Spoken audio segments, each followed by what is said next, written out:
Hello दोस्तों, welcome to नव institute. आज से हम स्टार्ट करने जा रहे हैं कंप्यूटर के मेमोरी के बारे में। मेमोरी क्या होती है, रैम क्या है, रोम क्या है, कैसे मेमोरी क्या है, प्राइमरी मेमोरीज क्या हैं, सेकेंडरीज मेमोरी क्या हैं।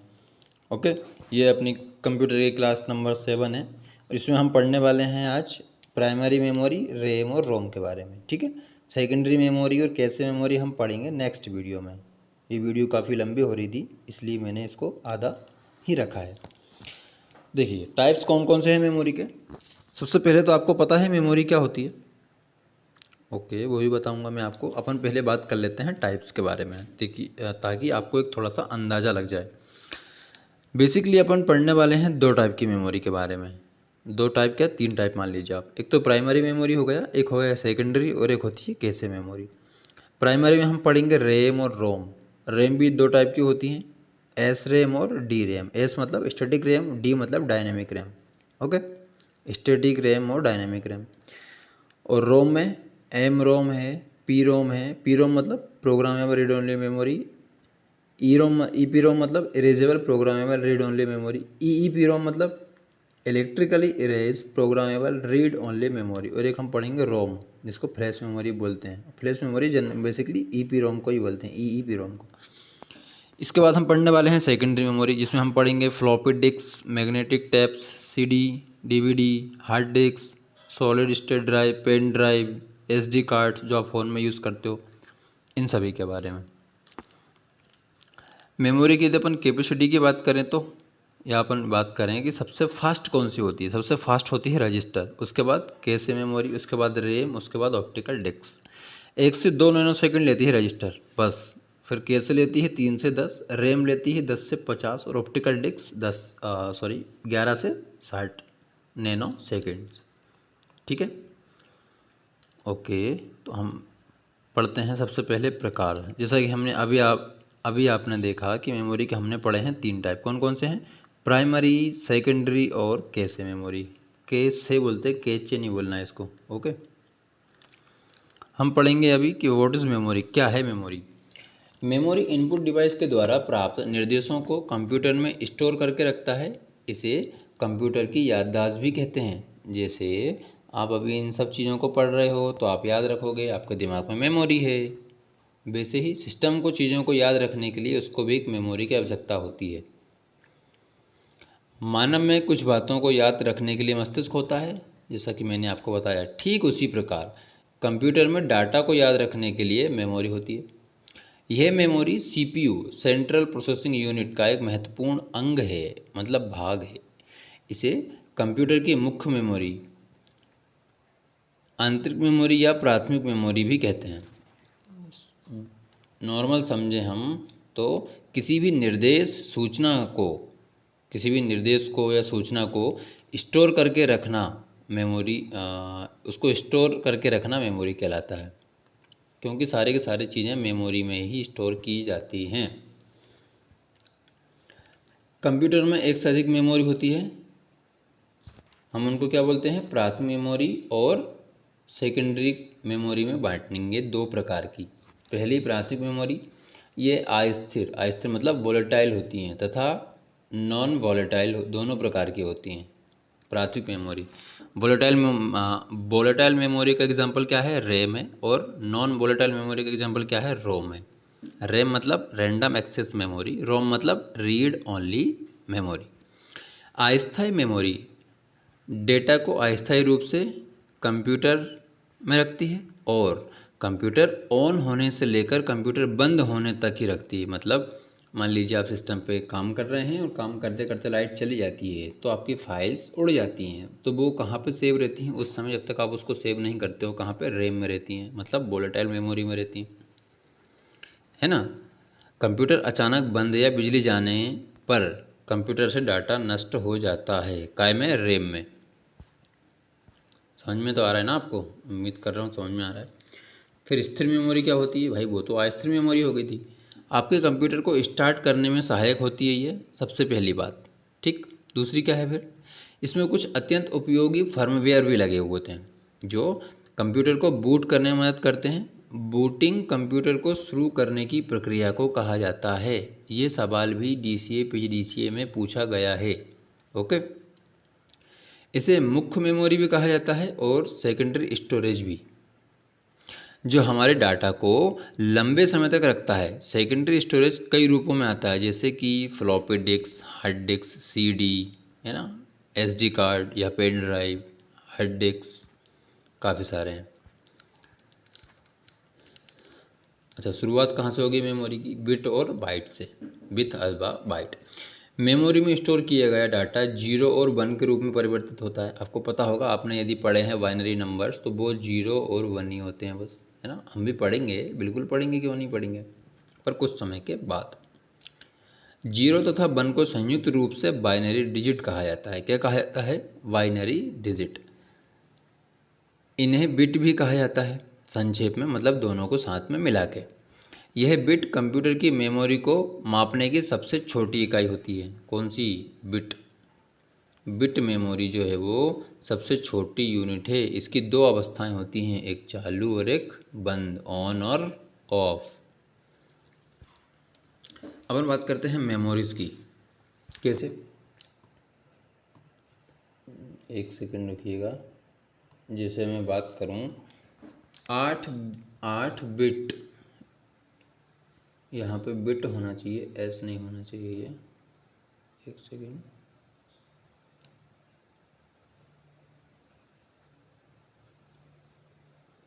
देखिए, 8 बिट मिलके एक बाइट बनाती हैं और 4 बिट मिलके एक निबल बनाती हैं। फिर यही चीज़ 1024 के फॉर्म में चलेगी अब पूरी की पूरी। कैसे?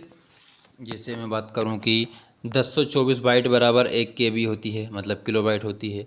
1024 KB बराबर 1 MB होती है, मतलब 1 मेगाबाइट होती है। 1024 MB बराबर 1 GB होती है, मतलब गीगाबाइट होती है। वैसे ही 1024 GB बराबर 1 TB होती है, मतलब टेराबाइट होती है। 1024 TB बराबर 1 PB होती है, PB मतलब पेंटाबाइट होती है। 1024 PB बराबर 1 EB, EB मतलब एक्साबाइट। 1024 EB बराबर 1 ZB, जेट्टाबाइट। 1024 ZB बराबर 1 YB मतलब योट्टाबाइट। 1024 YB बराबर VB मतलब ब्रोंटोबाइट। 1024 BB बराबर 1 GB मतलब जोप बाइट। तो आपको याद क्या रखना है? सबसे पहली बात, सबसे छोटी इकाई क्या कौन सी होती है मेमोरी की? बिट। ओके, 4 बिट मिलके एक निबल बनाती है और 8 बिट मिलके एक बाइट बनाती है। फिर बाइट से सिस्टम स्टार्ट होता है, कौन सा? 1024 वाला। 1024 बाइट बराबर 1 KB, 1024 KB बराबर 1 MB, 1024 MB बराबर 1 GB, 1024 GB बराबर 1 TB, और ऐसे ही सारे के सारे चलने वाले हैं। TB, PB, EB, ZB, YB, BB, GB, है ना। लास्ट कौन सा है? GB। देखिए, मैंने यहाँ पे भी लिख दिया आपके लिए, ठीक है। आपको वहाँ पे ठीक से समझ में नहीं आ रहा है तो आप यहाँ पे भी देख सकते हो, कोई बात नहीं है। सब चीज़ें वही हैं, ये सेम टू सेम है, कुछ डिफरेंट नहीं है इसमें, कुछ भी डिफरेंस नहीं है इसमें। अब हम बात करेंगे प्राइमरी मेमोरी के बारे में। कौन सी? Primary memory. आप पूछोगे अभी क्या था? वो तो एक मेमोरी का ओवरव्यू था। आपको पता तो होना चाहिए ना कि बिट क्या है, बाइट क्या है ना, कितने बराबर कितना होता है। अब हम पढ़ेंगे primary memory, very important for your exams. Memory computer का सबसे महत्वपूर्ण भाग है, ये तो आपको पता है। क्यों? जहां डाटा, सूचना एवं प्रोग्राम प्रक्रिया के दौरान उपस्थित रहते हैं और आवश्यकता पड़ने पर तत्काल उपलब्ध रहते हैं, ये मेमोरी अस्थिर मेमोरी होती है। आप सिस्टम पे बैठते हो, कुछ भी आपको फाइल चाहिए तो आप कहाँ से निकालते हो? फट से निकाल लेते हो, वो मेमोरी में ही तो स्टोर होती है, इसलिए इम्पोर्टेंट है। क्योंकि इसमें लिखा हुआ डाटा कंप्यूटर बंद होने या बिजली के जाने पर मिट जाता है, प्राइमरी मेमोरी कहलाती हैं वो। प्राइमरी मेमोरीज़ वो मेमोरीज़ होती हैं जिसमें डाटा लाइट जाने के बाद गुम हो जाता है। एग्जाम्पल के तौर पर मैंने आपको बताया था रैम, है ना। इसे प्राथमिक मेमोरी या मुख्य मेमोरी भी कहते हैं। ओके, नेक्स्ट देखिए। ये वैसे मैं आपको बता चुका हूँ, ये मैंने आप यहाँ पे इसलिए डाला था कि आपको याद रहे कि 3 टाइप हैं कैसे मेमोरी, रैम, रोम। इसमें एक एस रैम, एक डी रैम है, मतलब स्टैटिक रैम और डायनेमिक रैम। और रोम में भी 3 है, पी रोम, ई पी रोम और एक ई पी रोम, है ना। Programmable read only memory, erasable programmable read only memory और एक इलेक्ट्रिकली है, electrically erasable programmable read only memory. ये आपको याद करने के लिए लिखा है मैंने। इसके बाद देखिए, अपन प्राइमरी मेमोरीज पढ़ रहे थे ना। प्राइमरी मेमोरी में सबसे पहले पढ़ेंगे हम रैम। रैम का फुल फॉर्म क्या है? Random access memory. ये यहाँ पे लिखा हुआ है, आप इसको नोट डाउन कर लीजिए। क्या होता है ये, क्या होती है ये? रैम कंप्यूटर की एक अस्थायी मेमोरी है। सबसे पहली बात, अस्थायी मेमोरी भी आपको याद रखना है और वोलेटाइल मेमोरी भी याद रखना है। ओके, यहाँ पे लिखा नहीं है पर आप खुद लिख लीजिए अपने नोट्स में। यह कीबोर्ड या अन्य किसी इनपुट डिवाइस से इनपुट किया गया डाटा प्रक्रिया से पहले रैम में ही संग्रहित किया जाता है और सीपीयू के द्वारा आवश्यकता अनुसार वहां से प्राप्त किया जाता है। रैम में डाटा प्रोग्राम अस्थायी रूप से संग्रहित होता है। रैम कि आप जब भी फ़ोन लेने जाते हैं तो आप क्या देखते हो? रैम देखते हो ना, 4 GB RAM, 6 GB RAM. RAM जितनी अच्छी होगी उतना आपका जो फ़ोन है वो अच्छा चलेगा। बेसिक सिस्टम का है, 2 GB डाली है आपने सिस्टम में या 4 GB डाली है, उस हिसाब से आपका सिस्टम वर्क करता है। जितनी ज़्यादा रैम की कैपेसिटी होगी उतना सिस्टम आपका स्मूथ चलेगा, ठीक है ना। तो आपको याद इसमें क्या क्या रखना है? सबसे पहली बात तो रैंडम एक्सेस मेमोरी, मतलब इसका फुल फॉर्म हो गया। इसके बाद यह है एक वोलेटाइल मेमोरी है। क्योंकि इसमें सिस्टम मतलब लाइट जाने के बाद इसमें डाटा गायब हो जाता है। समझ गए? 2-3 चीज़ें याद रख लीजिए, इतना काफ़ी है। जब आपको लिखोगे आप तो चीज़ें आपको याद होनी चाहिए। कंप्यूटर बंद हो जाने या बिजली चले जाने पर रैम में स्टोर डाटा मिट जाता है, ठीक है।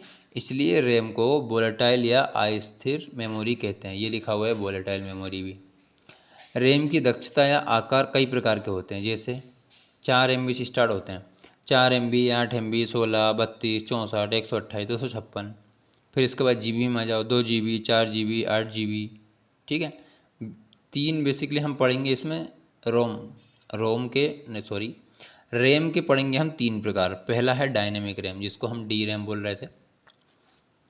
क्या है इसमें?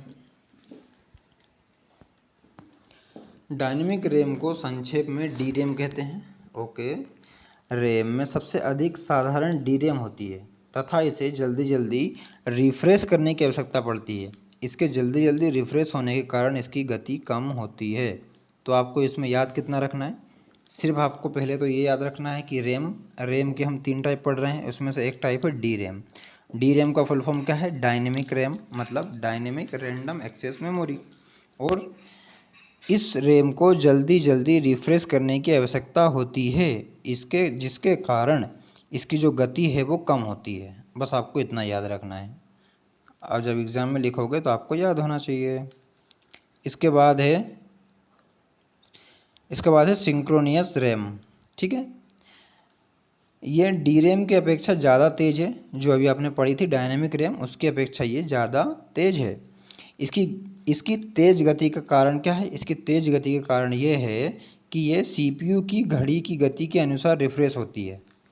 सीपीयू की घड़ी की गति के अनुसार, ओके। और उसको बार बार करना पड़ता है खुद से, किसको? डायनेमिक रैम को। इसलिए ये डी रैम की अपेक्षा डाटा को तेज़ी से हस्तांतरित मतलब ट्रांसफ़र कर सकती है, ठीक है। फिर तीसरी कौन सी है?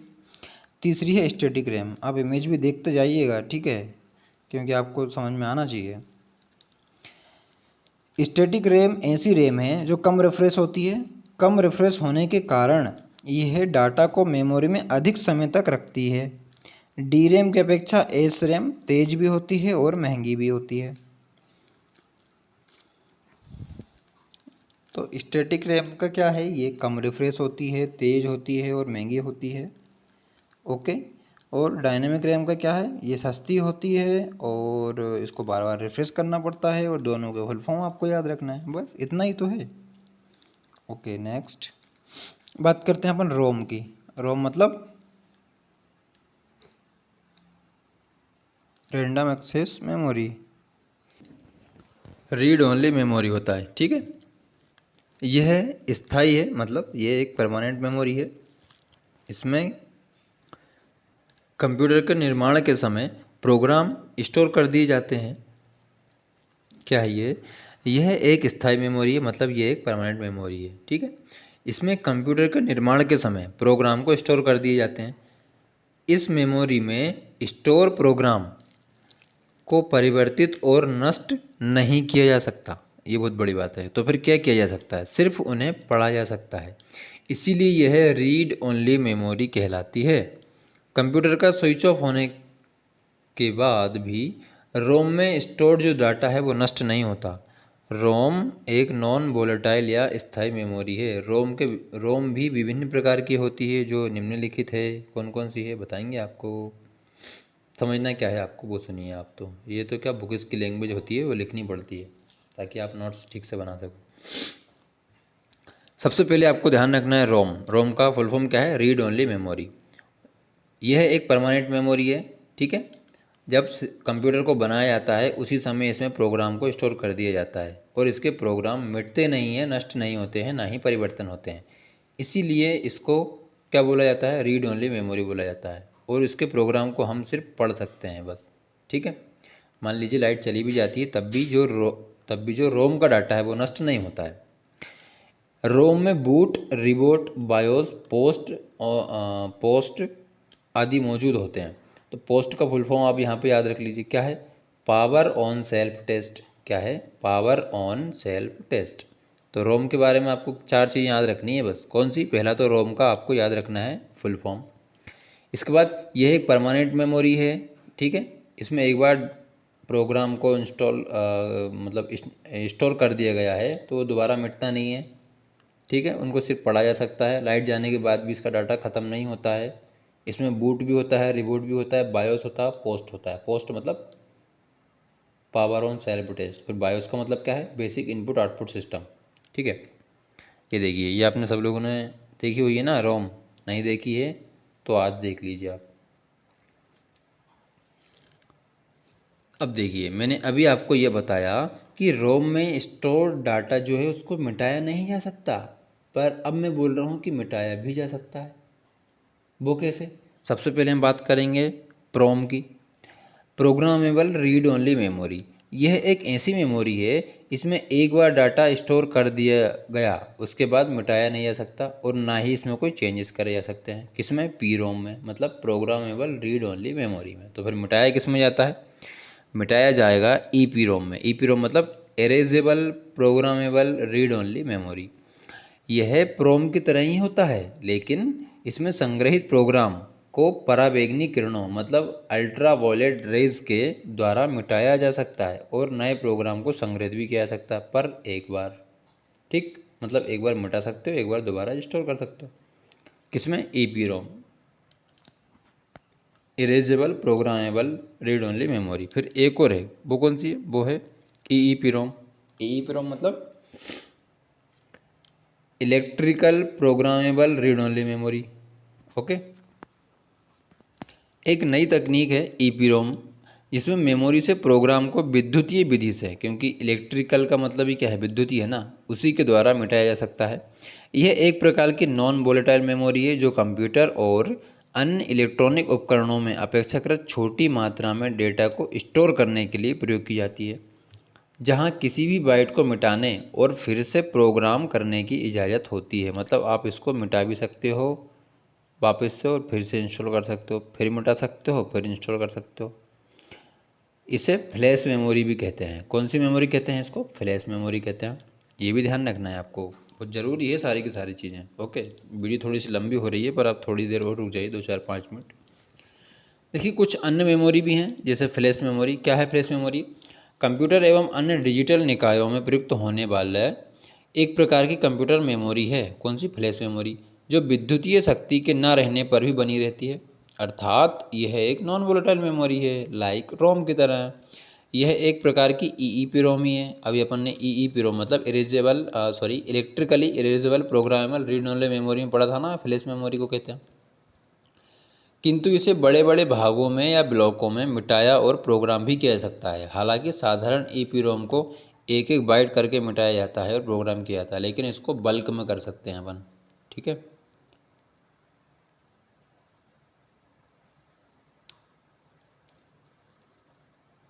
ये एग्जांपल मान लीजिए आप पेन ड्राइव वगैरह है ना। और देखिए वर्चुअल, दूसरा मेमोरी है वर्चुअल मेमोरी। वर्चुअल मेमोरी एक ऐसा तरीका है जिसमें सॉफ्टवेयर की सहायता से कंप्यूटर की रैम को बढ़ाया जा सकता है। जो मैं बोल रहा था कि 2 GB की रैम, 4 GB की रैम, जितनी अच्छी रैम होगी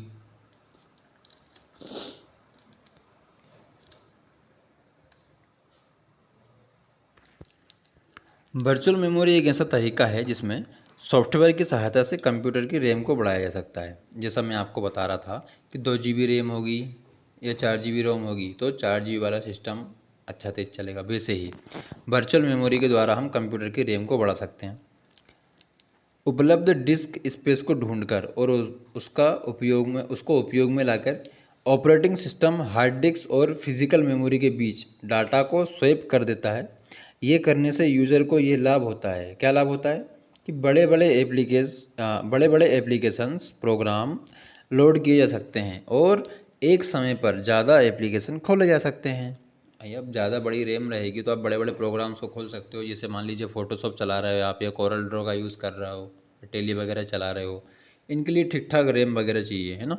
ये वही चीज़ें वर्चुअल मेमोरी से क्या करते हैं, अपन रैम को बढ़ा सकते हैं। एक होती है बफर मेमोरी। बफर मेमोरी एक टेम्परेरी एरिया होता है जहां डेटा मेन मेमोरी में ट्रांसफ़र होने से पहले कुछ समय के लिए स्टोर किया जाता है।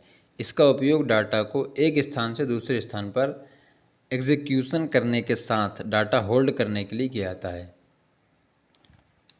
आप इसको कैसे समझ सकते हो? मान ली अच्छा, एक सवाल पूछता हूँ मैं आपसे। आप एम एस वर्ड चलाते हो? एम एस वर्ड या किसी भी चीज़ को चलाते हो आप? एम एस वर्ड ठीक है, फॉर एग्जाम्पल ठीक है वो। अब उसमें जो भी कॉपी करते हो वो कहाँ जाके सेव होता है? क्लिप बोर्ड में जाके सेव होता है ना। तो क्लिप बोर्ड में क्या होता है, क्या लिखा है इसमें? जहाँ डाटा मेन मेमोरी में ट्रांसफ़र होने से पहले कुछ समय के लिए स्टोर होता है, तो वो वाला कॉपी वाला डाटा कहाँ स्टोर होता है? वो होता है क्लिप बोर्ड में। वैसे ही उसी टाइप में होती है बफर मेमोरी। ठीक है, समझाने के लिए बताया मैंने आपको। ये है बफर मेमोरी। वैसे आपको समझ में नहीं आएगी क्योंकि ऐसे एकदम से समझ में नहीं आता ना। आप एक दो बार थोड़ा सा और देख लीजिए जिससे आपको समझ में आ जाएगा। तो मैंने आपको आज इसमें क्या बताया, मैंने आपको इसमें आज बताया कौन सी मेमोरी, प्राइमरी मेमोरी के बारे में। जिसमें सबसे पहले तो मैंने आपको टाइप्स बताया कि कौन कौन से टाइप्स होते हैं। ठीक है, प्राइमरी मेमोरी, सेकेंडरी मेमोरी, ठीक है, और कैसे मेमोरी। प्राइमरी मेमोरी में पढ़ा हमने क्या, रैम को पढ़ा, रोम को पढ़ा। रैम में स्टैटिक रैम, डायनेमिक रैम। रोम में प्रोग्रामेबल रीड ओनली मेमोरी। प्रोम एक ई रोम और एक ई रोम। ई रोम मतलब erasable programmable, electrically erasable programmable read only memory पढ़ा। ठीक है ना। फिर हमने पढ़ा वर्चुअल मेमोरी के बारे में पढ़ा, बफर मेमोरी के बारे में पढ़ा। ठीक है, और एक पढ़ा था कौन सा, फ्लैश मेमोरी के बारे में। इसके बाद की जो क्लास रहेगी उसमें मैं आपको पढ़ाऊँगा सेकेंडरी मेमोरीज, जिसमें आपको हार्ड डिस्क, एसडी कार्ड्स वगैरह, आपको जो सीडी है, डीवीडी है या ब्लूरे डिस्क है, पेन ड्राइव है, उन सब के बारे में पढ़ेंगे। इस वीडियो में इतना ही था। यदि आपको वीडियो पसंद आती है तो प्लीज़ वीडियो को लाइक करें, चैनल को सब्सक्राइब करें, बेल आइकन को क्लिक ज़रूर कर दें। जय हिंद, जय भारत।